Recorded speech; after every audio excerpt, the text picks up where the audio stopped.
KBLA Talk 1580 on all of our socials, then you're missing out. Download our app and find us on Facebook, Twitter, Instagram, YouTube, and on the web at KBLA 1580. That's right. Again, you can find all of our socials at KBLA 1580. We've got a lot to talk about. By the way, if you miss any of our weekday shows in real time, you can always catch up by checking out the podcasts of your favorite shows at your leisure. At KBLA Talk 1580, we've got your black. Got your blood. Follow the leader. Oh my God. Follow the leader. Follow the leader. Follow the leader.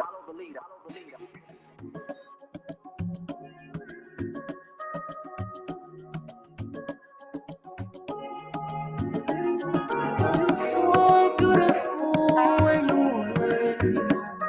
Holy Ghost, Holy Ghost, Holy.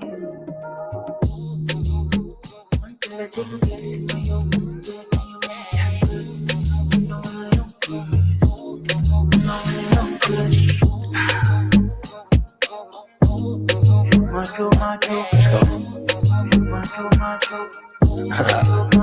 you feeling? Sensational. Yeah. What didn't I do for you, girl? And I know. I act the fool for you. Love like a riddle. Yeah. Give me the clues to the riddle. Oh, wow. Laugh just a little. Yeah. Life's pretty sweet. Can't be bitchy. Tell me love her to the morning. Nah.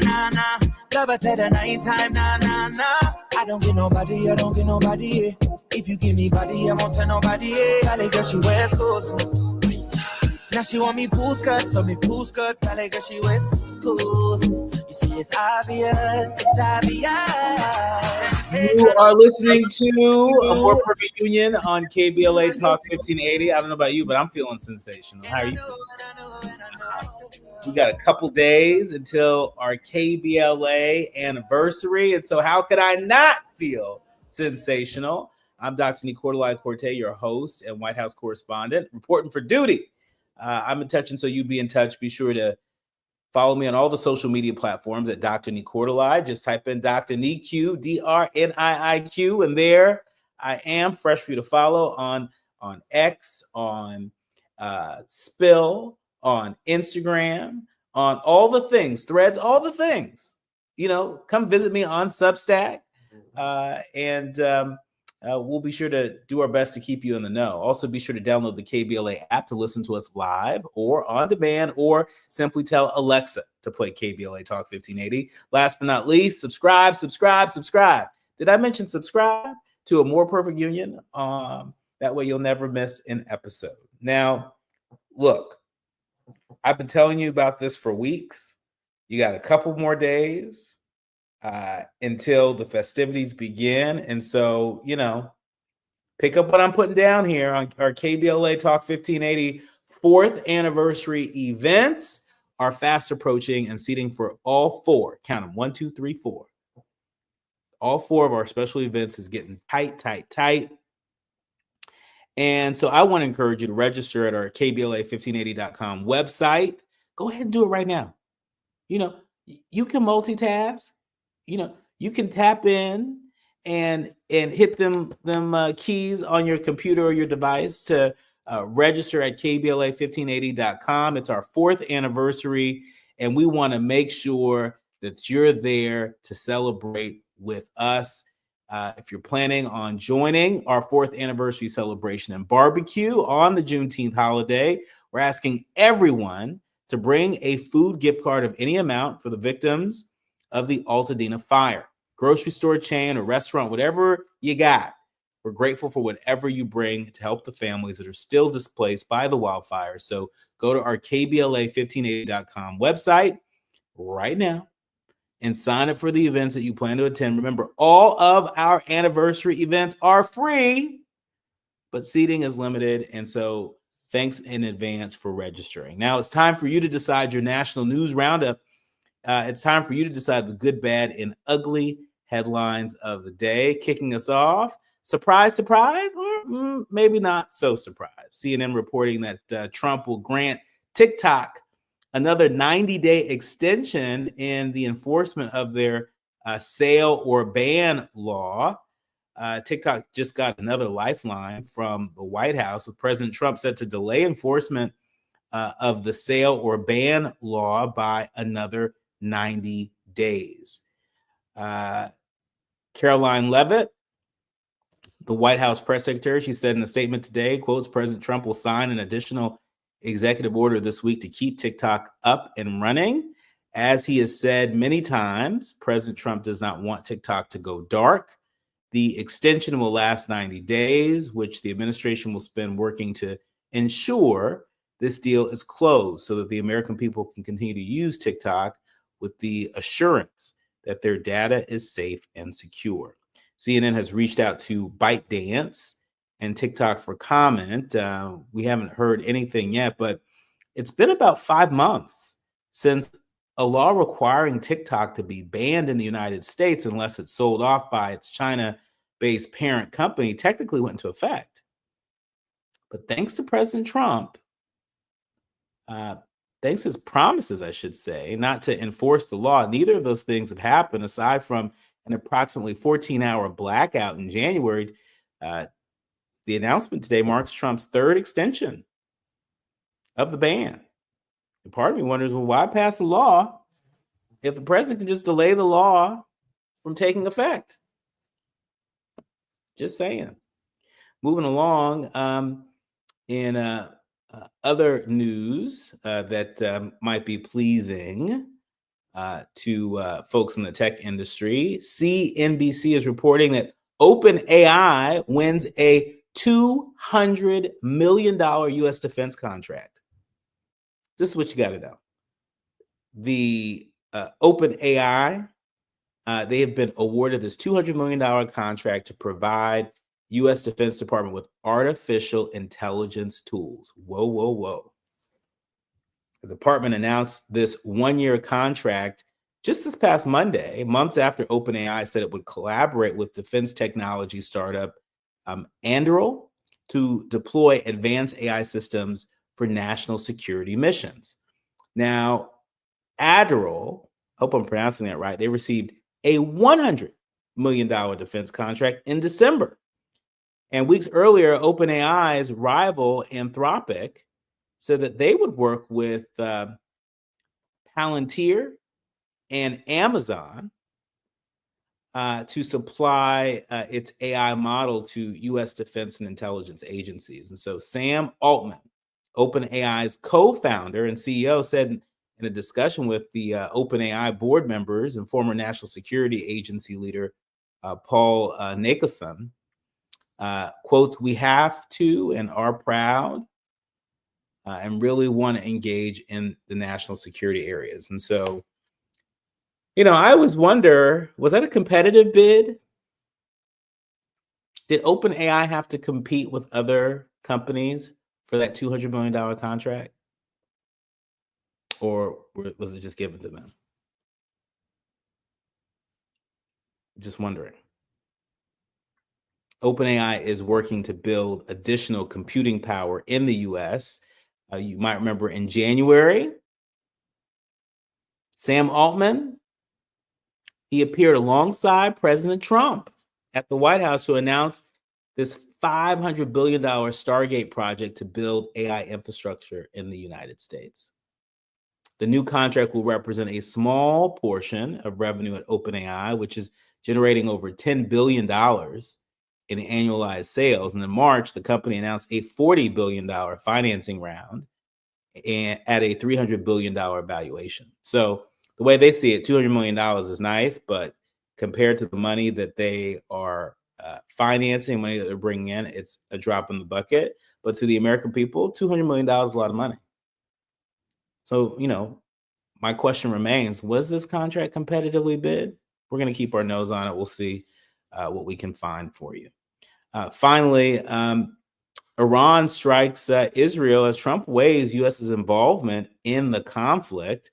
At this hour, the Washington Post is reporting that sirens and loud explosions could be heard in Tel Aviv tonight, just hours after President Trump gathered his top security advisors at the White House to discuss the prospects of U.S. involvement in the conflict between Israel and Iran. The vice president posting on X a short while ago, quotes, he may decide he needs to take further action to end Iranian enrichment. In the post on social media, Trump demanded unconditional surrender from Iran and said that the United States knows where Iran's supreme leader is, but won't kill him, at least for now. So really tough talk we're hearing out of the White House today, feeling a little bit like the march towards war. Yeah, it's getting that serious. When we come forward, I'm looking forward to reading the tea leaves on this with Desiree Cormier Smith. She is a native daughter of Los Angeles, but she's also a global citizen. Former U.S. Special Representative for Racial Equity and Justice and co-founder of the Alliance for Diplomacy and Justice. She joins me when we come forward right here on A More Perfect Union. You're listening to A More Perfect Union on KBLA Talk 1580. We've got a lot to talk about. 1 2 1 2 1 2 1 2. You ready? Somebody make some noise in this joint. KBLA Talk 1580 celebrates its 4th anniversary this year on Juneteenth. Here we go again. Hard to believe 4 years has gone by so fast. Oh my God. But here we are, still standing, still loving and serving our people as best we can. Yeah, that's what I'm talking about. To celebrate our 4th anniversary, we have 4 big events, and you're invited to all of them. She got a lot to say. Let's do this. Let's get it on. On Wednesday, June 18th, we go live on C-SPAN for the 2nd consecutive year with our Climate Justice Plus Black Health Symposium. Tavis Smiley will moderate an all-star panel of thinkers and influencers as we continue our vitally important climate justice work. Hey, Tavis Smiley, talk about. On Thursday, June 19th, you're invited to join us as we celebrate Juneteenth and our 4th anniversary. There will be plenty of food, fun, great music, good vibes, and all of your favorite KBLA Talk 1580 hosts will be there. Yeah, man. Hit the beat. On Saturday, June 21st, there are 2 big events you're invited to attend. I can't wait to hear it. This year, KBLA Talk 1580 continues its annual partnership with the Empowerment Congress for a community celebration and dialogue to educate, engage, and empower. This year's theme is resilience in the face of chaos. Can't wait to see what's up next. Y'all ain't ready for this. And new this year is our State of Black Women in Los Angeles Symposium, moderated by Dominique DePrima, with a luncheon to follow. Dominique will be leading a dialogue with some of the most impactful Black women leaders in Los Angeles, and you're invited to join. This is it. All of these events are free, but seating is limited, so you must register in advance at our KBLA1580.com website, where you can find all the details you need about each event. Check it out. It's our 4th anniversary, and we would love to celebrate it with you. I love you guys so much. There's nothing you can do about it. We're KBLA Talk 1580. The only black talk radio station west of the Mississippi. Thank you for having our black. Happy anniversary, KBLA! Love you. Love you. Pasadena City College is proud to support Conversation Live Altadena Rising with James Farr. For over 100 years, PCC has been a pillar of the community, and we're here for you as we work together to recover from the Eaton fire and rebuild Altadena's future. At PCC, we offer diverse career education programs that prepare you for in-demand jobs, fueling both today's recovery and tomorrow's growth. Whether you're starting a new career or advancing your skills, PCC gives you tools to build your future and your community. Pasadena City College, here for the Dena, here for you. Learn more at pccfordena.com. The following is a paid advertisement by Family Vacation Getaways with the purpose of soliciting sales of vacation ownership. For complete details, please visit fvgradio.com. If you want a 100% complimentary stay at a luxury resort in Cancun, airfare not included, then Family Vacation Getaways is your ticket to paradise. See website for complete details. We're giving away 5 days and 4 nights to the first 50 callers who can name an animal that lays eggs and is not a bird. An animal that lays eggs and is not a bird. Do you know it? Call now, 800-868-6431, 800-868-6431. You're also eligible for an exciting bonus vacation to Orlando, Florida for just $498. And don't worry about anything ruining your plans. We can extend your travel up to 18 months. Name an animal that lays eggs and is not a bird, and get a complimentary Cancun resort stay and an optional bonus vacation to Orlando for just $498. What are you waiting for? Call 800-868-6431, 800-868-6431, and give us your answer. The proceeding is not a contest and is a paid advertisement by Family Vacation Getaways, and not sponsored by this program or its affiliates. KBLA Talk 1580. We've got a lot to talk about. KBLA Talk 1580, connecting you with services and solutions. The Autopsy Initiative provides a second autopsy free of charge for victims' families who have lost their loved ones due to a police-related death. The services offered through the initiative include the completion of a second autopsy, disclosure of preliminary findings, and a final autopsy report. A police-related death is when an individual is harmed by police officers using deadly force, which results in an individual's death. Police-related death includes in-custody deaths, including those that arise during contact with law enforcement officers during arrest, pursuit, booking, transport, or incarceration. The Autopsy Initiative has a team of board-certified pathologists on call. An autopsy request may be completed by anyone with a close relationship with the victim, which may include the victim's spouse, partner, relative, close friend, or lawyer. To request a free second autopsy for a victim of police violence, please visit knowyourrightscamp.com. That's knowyourrightscamp.com. Then click on Autopsy, then click on Request. At KBLA, we believe in justice for victims of police violence. We say their names, and we don't black down. This is a community call to action from KBLA Talk 1580. This is the story of the one. As a lineman, he does whatever it takes to keep the power on in his community. And he wants a partner like Grainger who does the same. Grainger offers the professional-grade products he needs, from voltage detectors to harnesses to hard hats, plus fast, dependable delivery, so he can rise to every challenge. Call 1-800-GRAINGER, click Grainger.com, or just stop by. Grainger, for the ones who get it done. Still getting around to that fix on your car? You got this. On eBay, you'll find millions of parts guaranteed to fit. Doesn't matter if it's a major engine repair or your first time swapping your windshield wipers. eBay has that part you need, ready to click perfectly into place for changes big and small, loud or quiet. Find all the parts you need at prices you'll love, guaranteed to fit every time. But you already know that. eBay. Things people love. Eligible items only. Exclusions apply. We have no permanent friends or permanent enemies. Only permanent interests. As we effort to build a more perfect union. You are listening to and streaming A More Perfect Union on KBLA Talk 1580. I'm Dr. Nii-Quartelai Corte, and always excited to welcome to the show a native daughter of Los Angeles, daughter and granddaughter, Yes, Desiree Cormier Smith. She's co-founder of the Alliance for Diplomacy and Justice. She's also a former U.S. Special Representative for Racial Equity and Justice at the U.S. State Department. Welcome back to the show, Desiree. Thanks for having me again. It's always good to be here. Well, thank you for being here and for helping us attempt to make it make sense.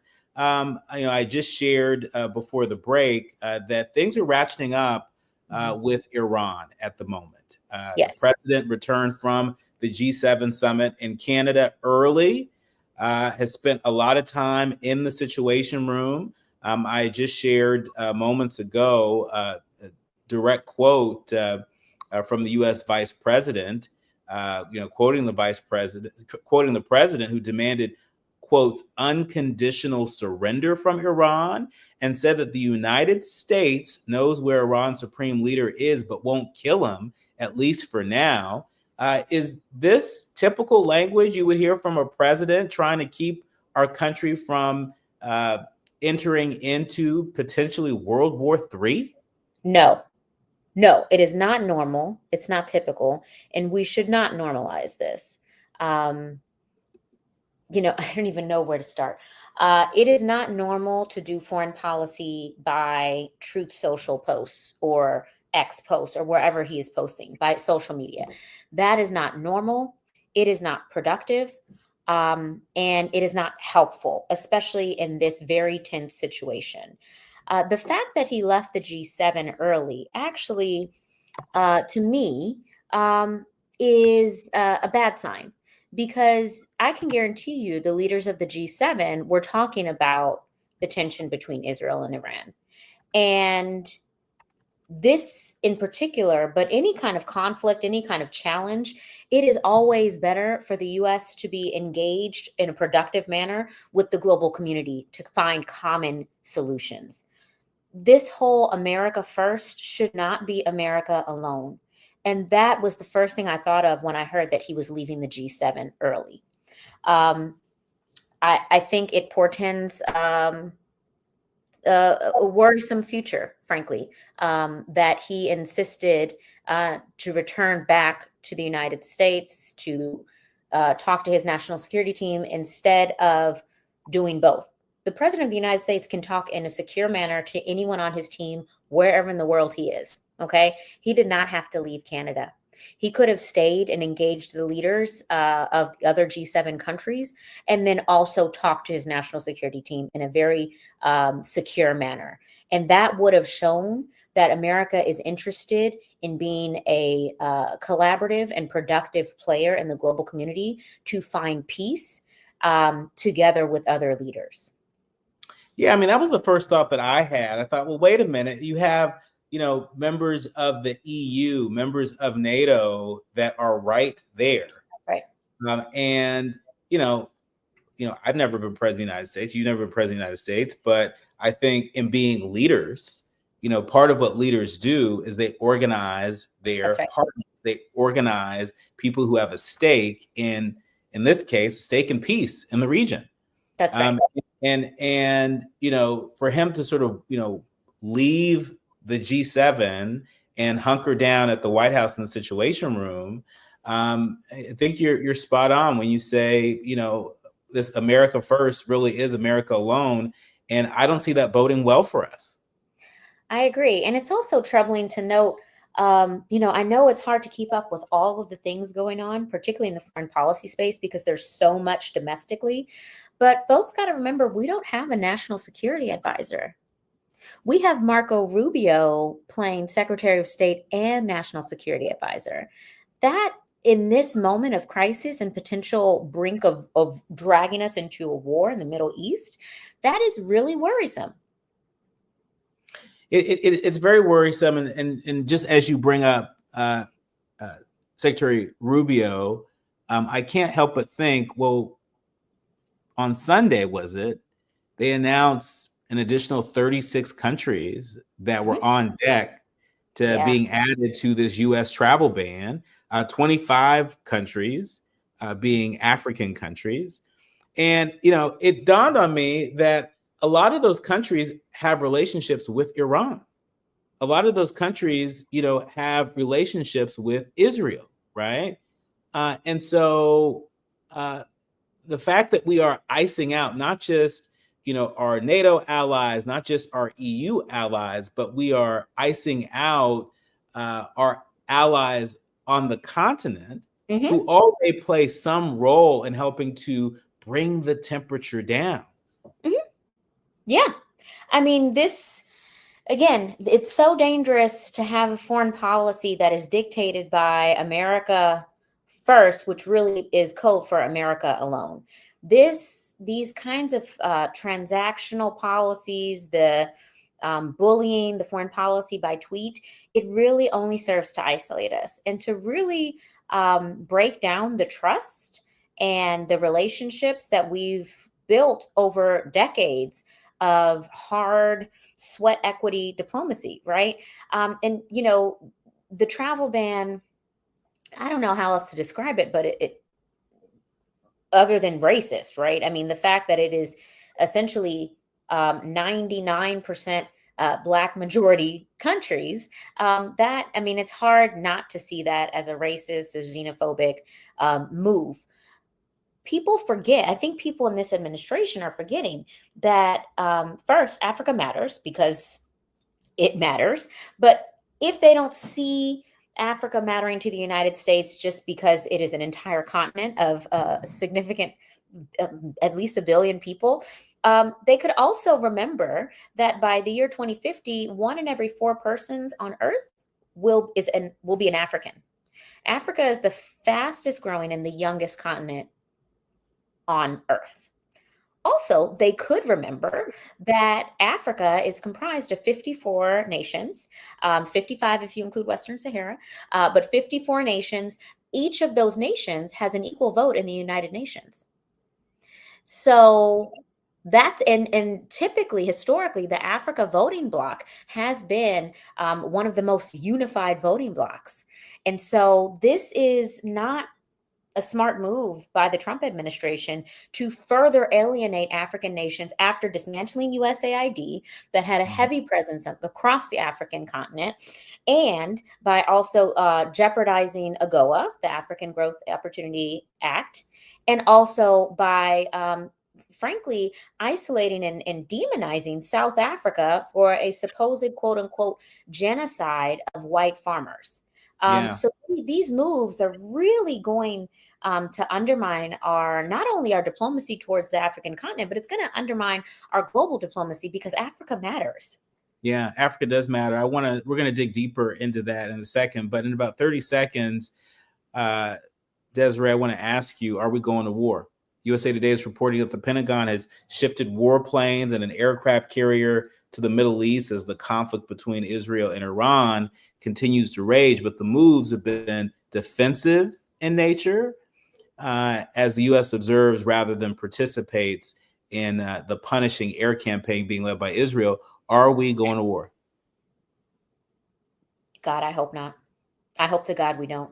But I don't have the answer to that because, I don't know what they're talking about. And I have very little confidence that the folks who do know the region well, the career diplomats, the career military officials, I have very little confidence that they are A, at the table, or B, empowered to actually speak honestly and truthfully about the risks and the potential devastating outcomes of us entering into this war. But I will also preface it by saying I am anti-war, right? I do not believe that we should be dragged into any war, and I don't believe in the merits of Israel instigating this war in the first place.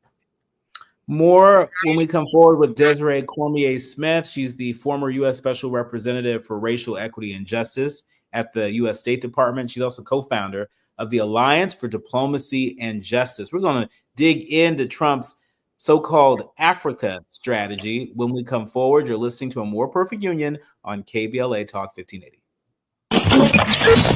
The audience is listening. Thought-provoking, eye-opening, heart-rendering. This is where authentic voices meet powerful discussions on culture, community, and change. This is where Black voices matter. He's breaking boundaries, amplifying diverse perspectives, and tackling the issues that matter most to you. You're inside A More Perfect Union with Dr. Nii-Quartelai on KBLA Talk 1580. I'm Amber Payton with BIN News Now. An appeals court will decide how long the California National Guard stays in Los Angeles. It was very predictable what was going to happen here, and it was completely unnecessary. Governor Newsom and Black Los Angeles Mayor Karen Bass argued Trump's deployment during immigration protests was illegal and fueled the unrest, violating the 10th Amendment. Sterling Williams, a New Orleans Parish Jail employee, is facing 10 counts of principal to simple escape and 1 count of malfeasance in office after allegedly helping 10 Black inmates escape. His attorney says he was threatened with a stabbing by inmate Antoine Massey, who's still at large. And a third Republican may enter the race for Senator John Cornyn's seat. Rep. Wesley Hunt, a pro-Trump Black veteran from Houston, is considering a run. With Cornyn trailing indicted Attorney General Ken Paxton in polls, some GOP leaders see Hunt as a strong contender who could appeal to the growing number of Black Republicans. Get BIN News Now on demand 24/7 on the iHeartRadio app. Pasadena slowing down 210 eastbound, leaving Rosemead as you make your way towards Azusa. Also, it's pretty tough in Orange with a wreck on the 55 northbound before Knoll Ranch Road. Carpool lane is blocked, and that drive is loading up all the way from the 405. Corona, 15 southbound before Magnolia. There was a wreck, a fluid spill. Now the right fast track lane is blocked, along with the 2 left mainline lanes closed. Delays from 2nd Street out of Norco. The Crohn's and Colitis Foundation has been at the forefront of inflammatory bowel disease research and care for over 50 years. Learn more about research, education, and support at Crohn'sColitisFoundation.org. KBLA.org. This is the KBLA Sports Minute with Ray Richardson. LeBron James is talking like he's coming back with the Lakers to play his 23rd NBA season. While filming a new commercial for Amazon called What's Next, LeBron told the Associated Press that his main objective in the offseason is to get his left knee healthy. That comment is a clear indication that LeBron is planning to play next season. LeBron suffered a sprained ligament in his knee during Game 5 of the Lakers' season-ending loss to Minnesota in the first round of the playoffs. The injury did not require surgery. LeBron, who turns 41 in December, has been doing treatment and rehab since the injury. LeBron's return is not yet official. He has until June 26 to accept a player option for next season worth $56.2 million. Kevin Durant has told the Phoenix Suns that if they trade him, here are the 3 teams he would like to go to: Miami, San Antonio, or Houston. Durant will be 37 in September. No debates, no speculation, just the info you need. That's your KBLA Sports Minute. I'm Ray Richardson on KBLA Talk 1580. Follow the leader. KBLA Talk 1580. Follow the leader. If you're not following KBLA Talk 1580 on all of our socials, then you're missing out. Download our app and find us on Facebook, Twitter, Instagram, YouTube, and on the web at KBLA 1580. That's right. Again, you can find all of our socials at KBLA 1580. We've got a lot to talk about. By the way, if you miss any of our weekday shows in real time, you can always catch up by checking out the podcast of your favorite shows at your leisure. At KBLA Talk 1580, we've got your black. Got your black. Keep following the leader. Oh my God. Follow the leader. Follow the leader. Follow the leader.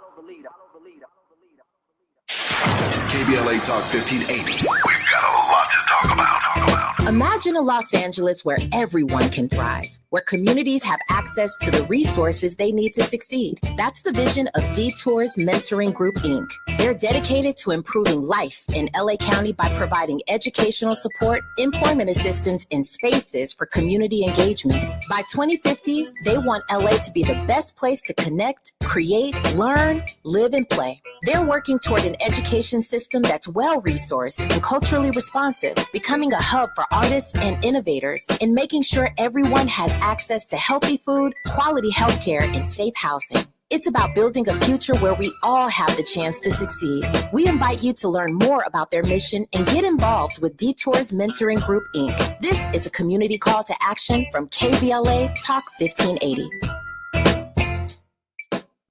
Hey there, Los Angeles. This is James Lucky Jr., publisher and editor of Los Angeles News Observer. Are you hungry for news that matters to you in the African-American communities of Los Angeles? Well, buckle up, because we got the scoop you've been craving. Stay in the know and never miss a beat with our free weekly publications conveniently available near you. Or hop on the digital wave and become an exclusive subscriber at OGNSC.com. Don't forget to join the party on Instagram and Twitter at OGNSCINC for behind-the-scenes access and sizzling updates. No more FOMO. Let's stay informed, connected, and empowered together.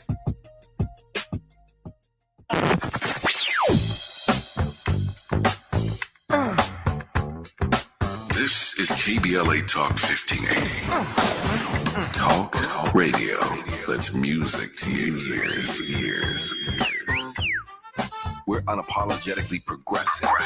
KBLA Talk 1580.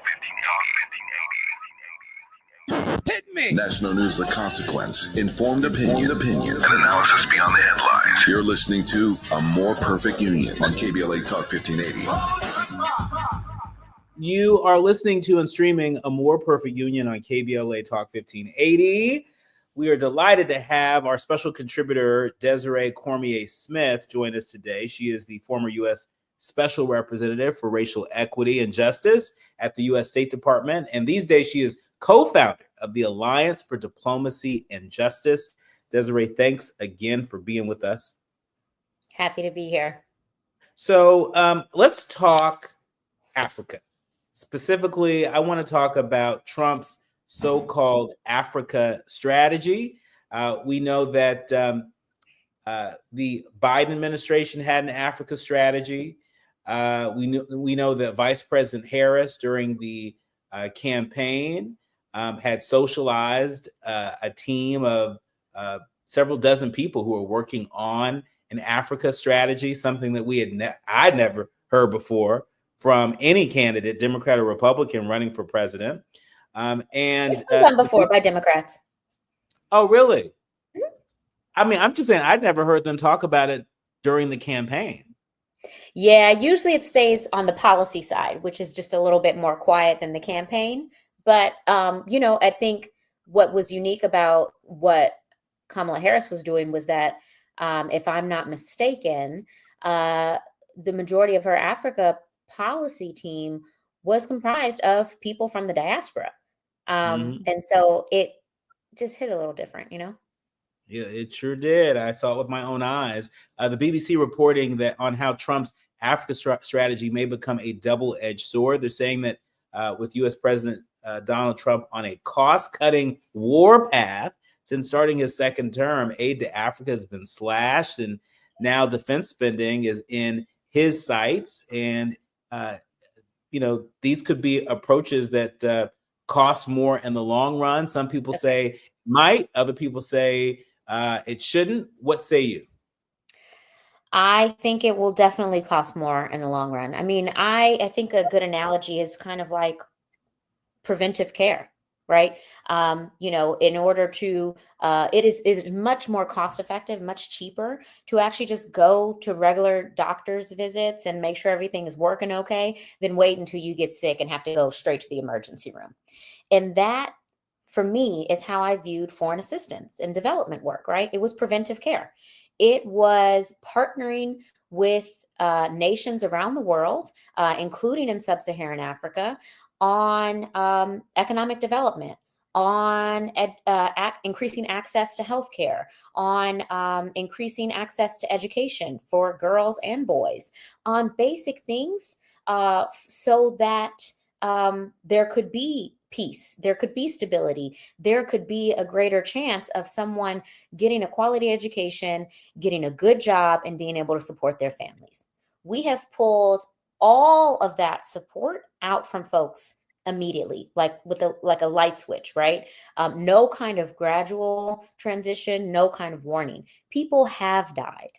Contrary to what this administration has said, people have died. There was a whole report in the New York Times about children who died, about mothers who died because they were dependent on HIV antiviral drugs that the U.S. was providing through USAID. And we just stopped that overnight. So there was no opportunity for them to try and find other kind of care, right? There was no opportunity for them to transition to another care provider. And so people have died. And that should concern anyone because not only is that cruel, it's callous. And, that is going to foment not only anti-American sentiments, but it's going to foment instability in these countries, right? If people can't access healthcare, they're going to get sicker. If people can't access good jobs, they're going to be more likely to migrate to other places where they can potentially get jobs. If they can't get access to employment or to a way to support their families, they may also be good recruitment targets for other illicit actors, whether it's terrorists or drug dealers or any other kinds of actors that I don't think we want to be able to increase their numbers. So this, I think, is silly. Yeah. And speaking of terrorists, I mean, I've certainly heard, I'm sure you've heard, that one of the best recruitment tools for terrorists around the world is poverty, right? Absolutely. And so people can't get a job, if people can't get, their healthcare, basic services, people can't take care of their families. That is what makes terrorism a bit more appealing. The BBC reporting that, quotes, one of the terrorists' new objectives is gaining access to the West African coast. If they secure access to the coastline, they can finance their operations through smuggling, human trafficking, and arms trading. This not only puts African nations at risk, but also raises the chances of threats reaching the U.S. shores. Absolutely. What say you? Absolutely. This is a prime example of how foreign assistance at less than 1% of our federal budget was actually really good preventive care, because it helped countries around the world deal with disease, with economic issues, with other challenges before they had the chance to reach our border. And by zeroing out that account in the name of quote unquote efficiency, I think we will have a larger bill to pay down the line. I think we're going to end up having to get care in the ER, right? Which is much more expensive. And it's also worth noting that according to some reports, some 6,500 personnel are currently deployed in Africa by the U.S. military. And a 2019 list published by AFRICOM mentioned 13 enduring American bases across the continent and further 17 more temporary facilities. And so we have quite a footprint, quite a military footprint, quite a humanitarian footprint, quite a public health footprint on the continent. And, a huge vacuum will need to be filled. And it looks like folks, leaders in other parts of the world like China, and to some degree, Russia, among others, are looking to fill that void. You mentioned one thing at the top of our conversation that I just think begs repeating, that by 2050, 1 in 4 people on the planet Earth will reside in Africa. Yes. Right. When I traveled with Vice President Harris to Ghana and Tanzania and Zambia, I can't tell you how many times she said that to folks on the continent, and how many times she said it since returning from the continent, emphasizing the importance of the U.S. not turning away from Africa. That's right. That's right. I mean, for better or for worse, we have a shared history, right? Our ancestors, my ancestors, were captured from that land and brought here. It is a shared history forged out of tragedy, out of inhumanity, out of deep cruelty and evil, but it is something that bounds us together. And for this administration to try and sever those ties in such a cruel and inhumane manner is just, I find it deeply offensive as a Black American, but it is, again, also just not a strategic move. Yeah, and not a strategic move at all. And especially when you consider, the billions and billions of dollars that are being invested in artificial intelligence technologies that you and I and so many of our leaders, learners, and listeners know are powered by critical minerals. And we know that Africa is so rich in these critical minerals. And, China knows it. And that's why, China has a grip on a lot of those critical minerals, particularly in Southern Africa. But isn't that another reason why America is just foolish to divest from this continent? Yes. I mean, how's the saying go? You get more bees with honey than vinegar, right? Like, it is a complete, it just blows my mind that we are completely ruining any and all soft power that we had. For what? Like, it's just a self-inflicted wound.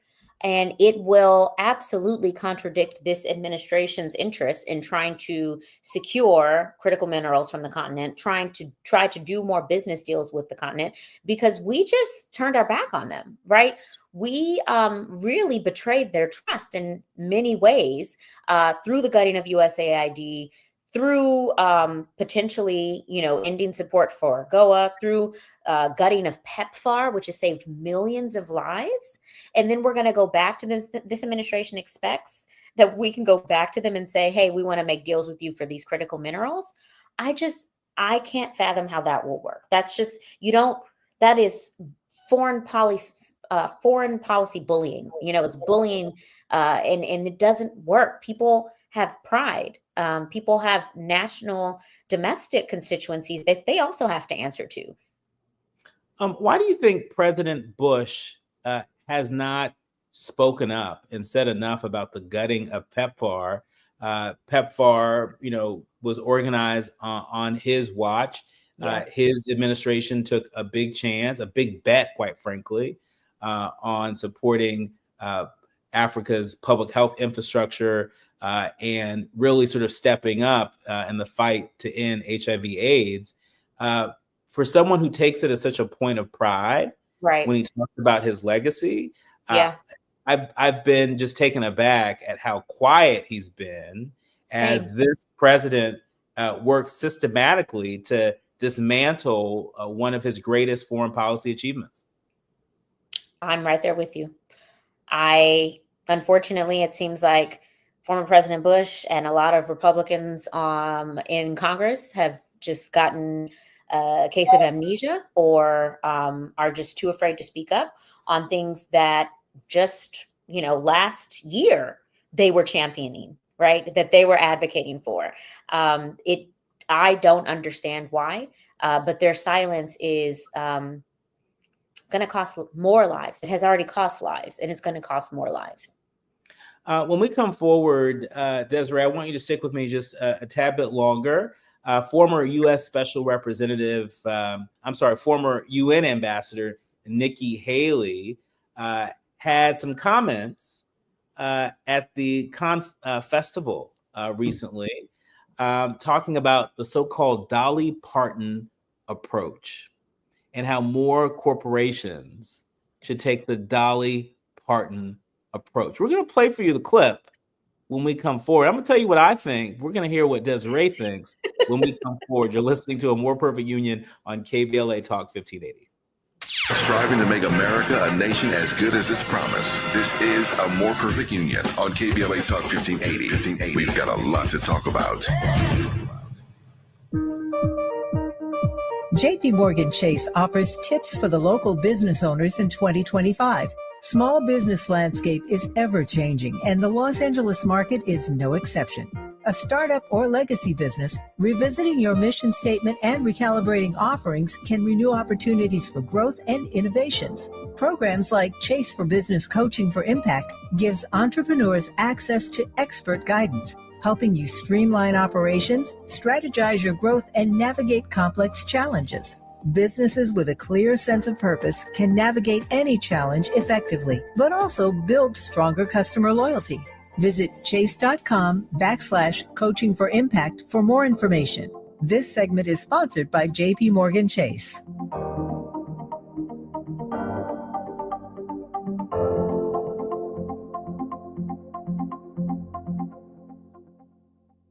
May 6th was World Asthma Day, and it's a critical time to raise awareness about your asthma.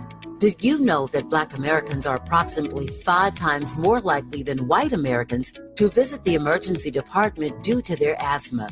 Managing your asthma is possible with regular checkups, avoiding known triggers, using prescribed medications correctly, and creating an asthma action plan with your healthcare professional.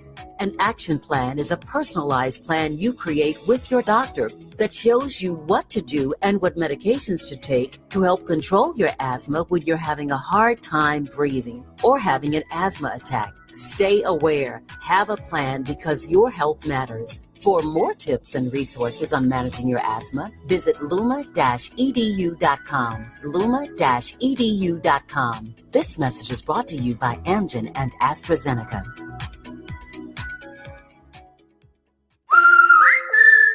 Hey, it's Matt, your leaf filter trusted pro. Gutters are an often neglected part of the home. They're also one of the most important.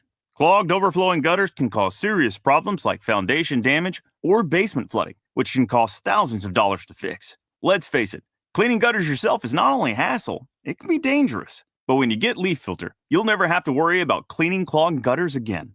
Get started today by visiting leaffilter.com/deal to schedule your free inspection. If you decide to move forward, we'll professionally clean, realign, and seal your gutters before installing our patented stainless steel micro mesh system. Leaf Filter keeps out everything but the water. And it's backed by a lifetime transferable no clogs warranty. So you're protected for good. We're in your neighborhood and ready to help. Visit Leaf Filter today for a free inspection and estimate, and you could save up to 30%. Visit leaffilter.com/deal. That's leaffilter.com/deal. Notable journalists, industry leaders, lawmakers, change makers, tastemakers, and you, working to build a more perfect union on KBLA Talk 1580. No one knows what she stands for. And that's really the reason, and I tell businesses that if you're going for the 100% of the pie, Now, some businesses say, I just want the 25%. I just want the 50%. That's fine. If you're going for 100% of pie. And so when you take that approach, it's not that you had a lot of Americans that were intolerant. What you had was quit telling us what to do, quit judging us, quit labeling us, and let us all just kind of live comfortably in a way that we can start to see solutions coming forward. You were listening to and streaming A More Perfect Union on KBLA Talk 1580. I'm Dr. Nii-Quartelai, and we're here with Desiree Cormier Smith, the co-founder of the Alliance for Diplomacy and Justice. Speaking of diplomacy, you were just listening to former UN ambassador Nikki Haley, as reported by the Wall Street Journal, talking about how companies would be wise to take the Dolly Parton approach and seem to be celebrating this idea that, well, people somehow, some way didn't know where Dolly Parton stood on issues and somehow didn't feel like Dolly Parton was judging us. And, you know, I saw that earlier today and I said, oh my gosh, I have got to share this with our leaders, learners, and listeners because this kind of stuff drives me nuts. You know, it's number one, ahistorical. Exactly. One of the stories about Dolly Parton that I don't think gets told enough. Dolly Parton, of course, who wrote one of Whitney Houston's biggest hits, I Will Always Love You. Yep. And, you know, Dolly's given a lot of interviews and talking about, you know, how proud she was of Whitney's rendition of the song. And I think you can learn a lot about a person, not necessarily by what they do when they're on air or on stage, but it's what they do off air, what they do off stage. And do you know that based on her share of the proceeds from the royalties from that song, I Will Always Love You, she turned around and she invested like $10 million in a Black neighborhood in Tennessee, right? You know, without a lot of fanfare. Right. You know, and so, you know, when I hear the former UN ambassador suggest that, you know, we shouldn't wear our values on our sleeves, essentially. Right. And that we should not operate with integrity, that we shouldn't seek to hold people accountable. You know, I shudder at that because this is somebody who once represented the United States and clearly represented only certain parts of the United States, right? And so what do you make of that? What do you make of the UN ambassador's remarks and the so-called her version of the Dolly Parton approach? It was just bizarre. I mean, I think you said it right. It was ahistoric, right? She's just saying stuff. It didn't even make sense. It didn't even make sense. And if I was Dolly, I would be like that Nene Leakes meme and be like, well, how I get in it, right? Like, why are you bringing me up? I'm over here minding my business, doing good, you know, like just living my life. Why you got to bring me in it? It was just bizarre. And, you know, I don't know. I think it's par for the course for this sort of faction of folks in this country that somehow think that we can kind of wish away or ignore the realities of systemic racism, the realities of homophobia, the realities of, you know, all this hate and anger directed at anyone who is deemed as other, right? All the xenophobia we're seeing towards immigrants, all the pure hate we're seeing towards poor trans kids. You know, it's this politics of we don't talk about that and then somehow it'll magically go away. And we know that that's just not based in reality. Desiree, in our remaining minutes, I want to give you an opportunity to give us an update on the work of the Alliance for Diplomacy and Justice.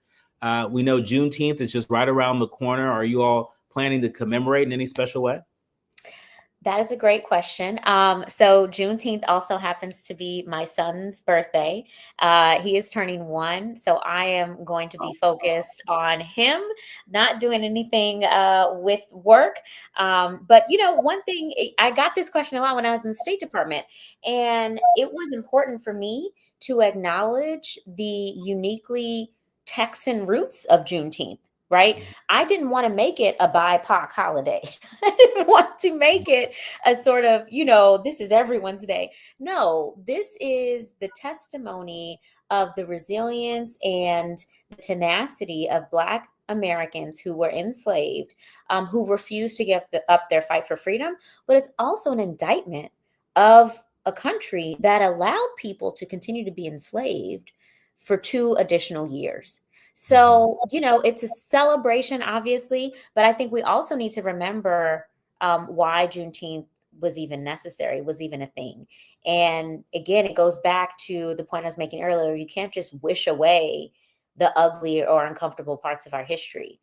We have to confront them head on if we're ever actually going to be a more perfect union. That's right. That's right. You heard it here. Our thanks to Desiree Cormier Smith. She is co-founder of the Alliance for Diplomacy and Justice. Where can people go to learn more about your organization?